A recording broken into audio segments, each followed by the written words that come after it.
தலையெழுத்த மாத்திரக்காக காதர் பாட்ஷான்னு ஒருத்தர் இருந்தார், தீவிரமான இஸ்லாமியர், முருகன் மேல அசைக்க முடியாத பக்தி. நம்ம சொல்றோமே ஏன் பக்தி ஏன் பக்தி நான் தான் பெருசுன்னு.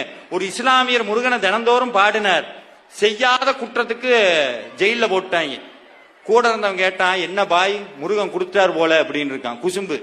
அவன் சொன்னா, டே விட்றா பாத்துக்கலாம் அப்படின்ட்டு. தூக்கு தண்டனை அடுத்து காதர் பாட்ஷாவுக்கு தூக்கு தண்டனை நிறைவேற்ற போறாங்க. தூக்கு மேடை காதர் பாட்ஷா போறார். கூட இருந்தவன் கேட்டா, என்ன பாய் முருகன் தூக்குல போட சொல்லிட்டாரு போறேன்னு. காதர் பாட்ஷா சொன்னார், போடா இருந்தா முருகனை கோயில பாக்குறேன், போனா நேர்ல போய் பாப்பண்டார். அதுதான் பக்தி, அதான் பக்தி. நம்மளா இருந்தா என்ன சொல்லுவோம்?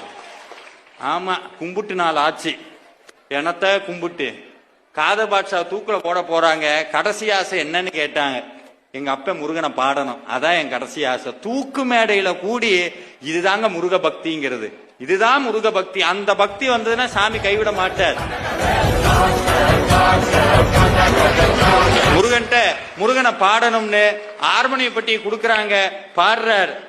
அந்த ஹார்மோனிய பெட்டி வாசிக்கிட்டே காவடி சிந்தல பாடுறார். சென்னி கூல நகர் வாசன் தமிழ் தேரும் அண்ணாமலை தாசன் செப்பும் ஜெகமெச்சிய மதுரக்கவி அதனை புய வரையில் கயல் தீரன் ஆயல் வீரன். இந்த தூக்க போட நின்றுட்டு இருந்தான்ல வெள்ளக்காரன், செப்பும் ஜெகமெச்சிய மதுரக்கவி அதனை புய வரையில் கயல் தீரன் ஆயல் வீரன். இந்த தூக்க போட நின்றுட்டு இருந்தான்ல வெள்ளக்காரன், அவன் பூரா ஆட ஆரம்பிச்சுட்டான்.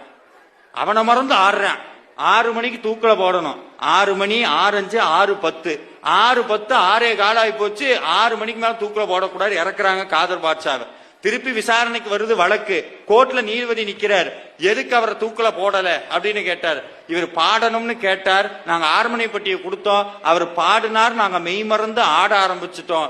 நீதிபதி சொன்னார், எப்ப ஒருத்தன் தன்னை மறந்து ஆடுற அளவுக்கு ஒருத்தன் பாடுறானோ அவன் எப்படி கொலை பண்ணி இருக்க முடியும், அவன் நிரபராதின்னு சொல்லி நிரூபிச்சார். தூக்கு மேடைக்கு போன காதர் பாட்ஷாவை காப்பாத்தி கூட்டிட்டு வந்தது கந்தனுடைய புகழ். அதனால ஒன்னு சொல்றேன், இனிமேல் வீட்டுக்கு போனா தினந்தோறும் என்ன பண்ணணும்? திருப்புகழ் பாடுங்க, கந்தர் அலங்காரம் பாடுங்க, கந்தர் அனுபூதி பாடுங்க, வேல்மாறல் பாடுங்க. எந்திரிச்சா முருகான்னு சொல்லுங்க, உட்கார்ந்தா முருகான்னு சொல்லுங்க. ஒன்னே ஒன்னு சொல்றேன், எதுவும் நம்மள ஒண்ணும் பண்ணாது. சார் எனக்கு நிறைய பாவம் பண்ணிட்டேன், எங்களுக்கு பித்ரு தோசை இருக்கான், அந்த தோசை இருக்கான், இட்லி இருக்கான், வடை இருக்கா, எதுவும் ஒண்ணும் பண்ணாது. அருணகிரிநாதர் சொன்னார், நாள் என் செய்யும் வினைதான் என் செய்யும், என்னை நாடி வந்த கோள் என் செய்யும், கொடுங்கூற்றென் செய்யும், குமரேசர் இருதாளும் சிலம்பும் சதங்கையும் சண்முகமும் தோளும் கடம்பும் எனக்கு முன் வந்து தோன்றிடன. என்னடா இதெல்லாம் பண்ணிரும், எங்க அப்பே முருகன் கூட இருக்காண்டா. அந்த உணர்வு தாங்க முருக பக்தி.